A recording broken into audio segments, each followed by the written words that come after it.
Yum. Are we ready to open one of these up? Oh, yeah. Oh! That's proper.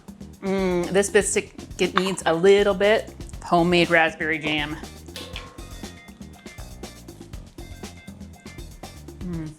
Good.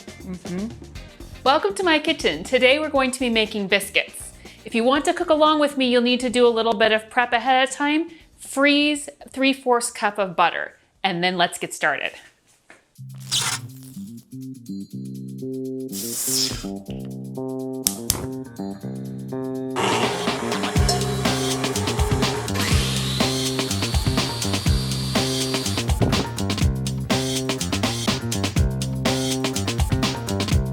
Hello.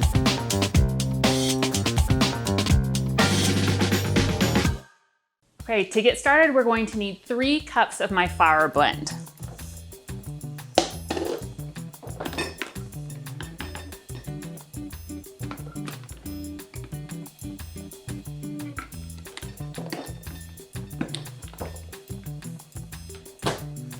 Looks like it's time to make more flour. To that, I'm going to add 1.5 teaspoons of xanthan.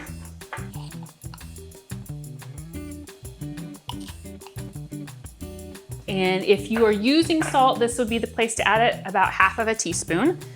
And then I also need 2 teaspoons of sugar.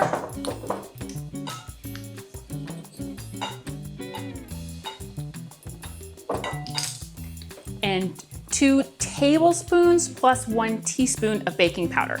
Baking powder is what gives our biscuits their rise, and it works in 2 different ways. As soon as we add liquids, it's going to start creating that chemical reaction that gives us rise. Oops, I almost forgot the teaspoon.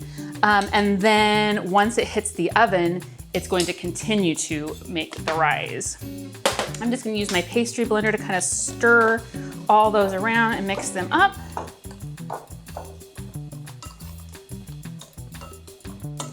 And then I'm ready to cut in the butter. So like I said, this takes frozen butter. I like to keep it extra cold because the cold butter melting in the oven between the layers of our flour is what makes the biscuits flaky. I'm using the Voila Life again, and I am going to find a knife, there it is. Cut this to 3/4 cup, and then I'm going to use the wrapper to hold on to while I grate the butter into my flour. What? You should not make funny noises and distract me. I said wrapper. So I did my little Wayne impression. Wrong kind of wrapper, ha ha ha.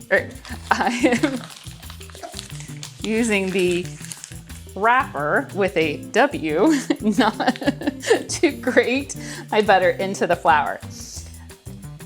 This keeps the butter in very small chunks so that it's mixed all through the flour to give us that flakiness that we're looking for. As I grate, I'm just gonna use my pastry blender here to stir it into the flour, keep it nice and mixed up.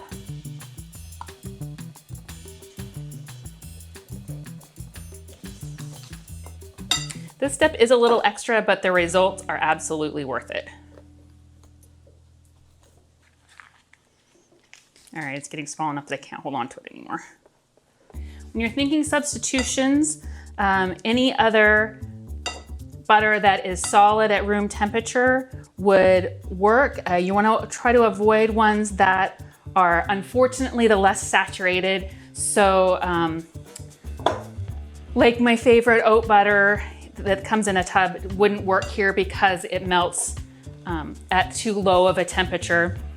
Same with coconut oil, might not be a good choice here for the same reason. Something like a shortening or unfortunately lard would work really well here.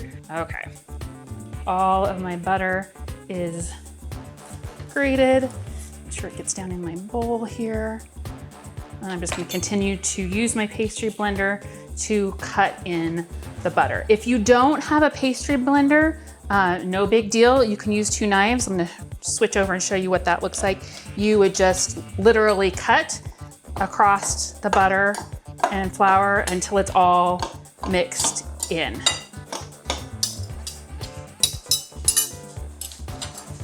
There's something therapeutic about cutting in all this butter. I find it rather relaxing, actually. One time when my girls were all at home, one of them was hanging out in the kitchen while I was making biscuits and wanted to help. And so I said, here, you can cut in the butter. That's the best part. And she said, that does not look like fun. All right, so it's nice. They'll have to remember on their own. Well, this will be the test to see if they watched. All right, so my butter is all cut into my flour, and now I'm going to switch to my wet ingredients. Biscuits like this would normally be a buttermilk biscuit, and with no dairy, we can't use buttermilk, so we have to come up with something to replace that. Buttermilk is not only tangy in texture, but a little bit thicker than milk. So this is my replacement for that. I'm going to use vinegar first. I like white balsamic vinegar. And I'm gonna start with 2 teaspoons in the bottom of my measuring cup here. And then to get that thickness that we know from buttermilk, I'm going to use a yogurt. This is a plain almond yogurt, and I'm gonna add 1/4 cup of that to my measuring cup with the vinegar in it. And then I'm gonna use my non-dairy milk. I'm using Oatly, and fill my measuring cup to 3/4 cup. So it would be about 1/2 cup of milk, less the 2 teaspoons of the vinegar. So I'm filling to 3/4 cup. You wanna take a peek? I'm gonna just stir that around. I want the thicker texture because gluten-free grains are more dense than a gluten-containing grain. I want the denser texture in my liquid to soften those. And I also want that tang that we're used to from a buttermilk, which is a combination of the plain yogurt and the vinegar. I'm also going to add in 1 egg.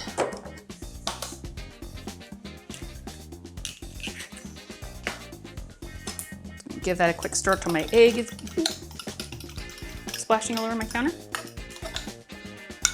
All right, and then mix it together. This is going to be a very dry dough. So as I mix this, it's going to make about pea-sized crumbles.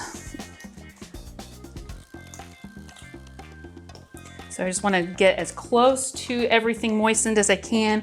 I don't want to overmix here. Normally in a non-glutinous dough, the overmixing really wouldn't matter because there is no gluten to activate and get gummy. But in this situation, we want to keep our butter as cold as possible. So we don't want to handle it, mix it too much, and melt the butter because we do want it to melt once it gets to, do the majority of its melting once it gets to the oven. All right, that's pretty well mixed up. To this, I'm going to add about 2 to 4 tablespoons of water. How much water it needs really depends on what you used for your butter or fat in the mixture. The more liquid that was in that, the less liquid it would need now. Mine usually takes about 4 tablespoons. And I'm using ice water because, like I said, we want to keep this as cold as possible. So I have water and ice cubes here to keep it as cold as I can. Start with 2 and mix that around. I don't want it to be overly moist, again, for that flaky factor. But I do want it to stick together. So it will not completely come together as we're mixing here. We're gonna do that with our hands in a minute. But I do want it a little more than this. I'm gonna go 4, because that's what it always takes me is 4. There we go. So just till most of the dry ingredient at the bottom is mixed in. And then I'm going to dump it out onto my work surface and squeeze together the rest of those ingredients.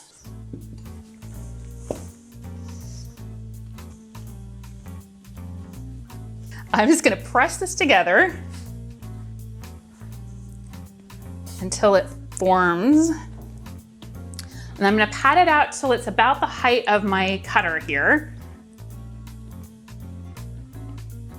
And I have a baking sheet with parchment paper. So I'm not preheating my oven yet because I do need to do one more step before I cook these, and that's to freeze them. So I'm gonna cut them out, put them on a baking sheet, put them in my freezer for about 30 minutes while my oven preheats to get everything cold again so that that butter melts and gives us the nice flaky texture we're looking for. Oh, Harris.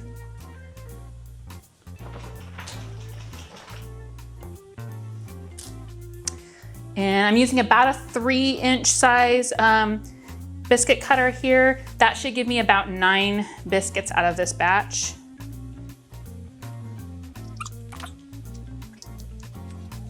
And then when there's no more full circles, I just pat it back into my circle again.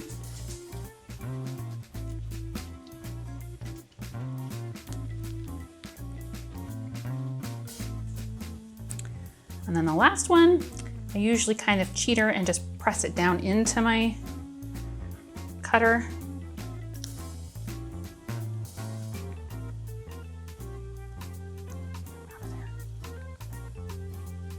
There we go. All right, they are ready for the freezer. While my biscuits are in the freezer, I've preheated my oven to 425. Now that it's at temperature, I'm going to go ahead and preheat my cast iron skillet as well.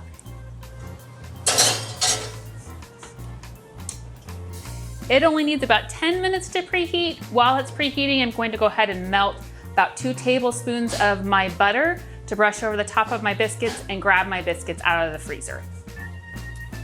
Okay, my biscuits have been in the freezer for about a half an hour. My cast iron skillet has been in the oven for about 10 minutes, and I have 2 tablespoons of melted butter. I'm ready to cook these biscuits. If you don't have a cast iron skillet, don't worry. You can still cook them on a baking sheet.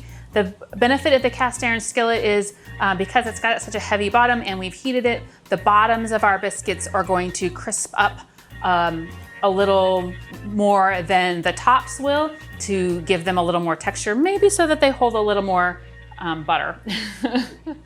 I'm just going to brush my skillet with my butter, mostly just because I like to have that extra flavor everywhere. A good seasoned skillet doesn't really need it for the sticking factor. It just is extra flavor. And when you're cooking biscuits, you want to get them as close together as possible.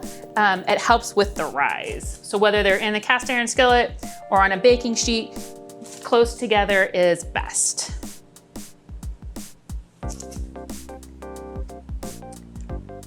Fitting them all in is a little bit of a game of Tetris. Although I suppose saying Tetris is showing my age, right?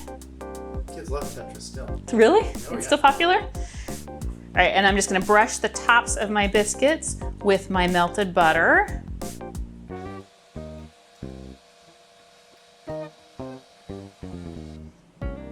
These biscuits last fine in the freezer for, well, I've never gone more than a couple days because we eat them regularly, but they would be fine in the freezer for several days, maybe a week or 2. I would just put them in like a Ziploc and seal them instead of just leaving them on the baking tray. They do take a little bit of work, so if you wanted to make them ahead and have them ready for like a weekend breakfast, that would be a great use of time. Okay, they are all buttered up and ready to go back in the oven. 425, about 20 to 30 minutes, depending on how long you had them in the freezer. So like if you had left them in the freezer for more than the 30 minutes, you probably are gonna need closer to that 30 minutes to cook them, than just 20. I'm gonna go ahead and set my timer to 20 and check them. All right, see you in 20 minutes. All right, my timer has gone off and I'm ready to check my biscuits. All right, I'm just gonna remove these from my pan so that they can cool. Look at that, nice and golden brown, flaky, beautiful.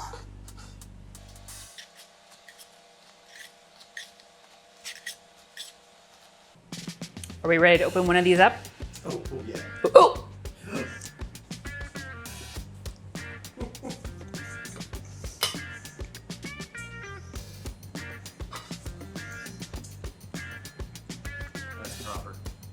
This biscuit needs a little bit homemade raspberry jam. A little butter.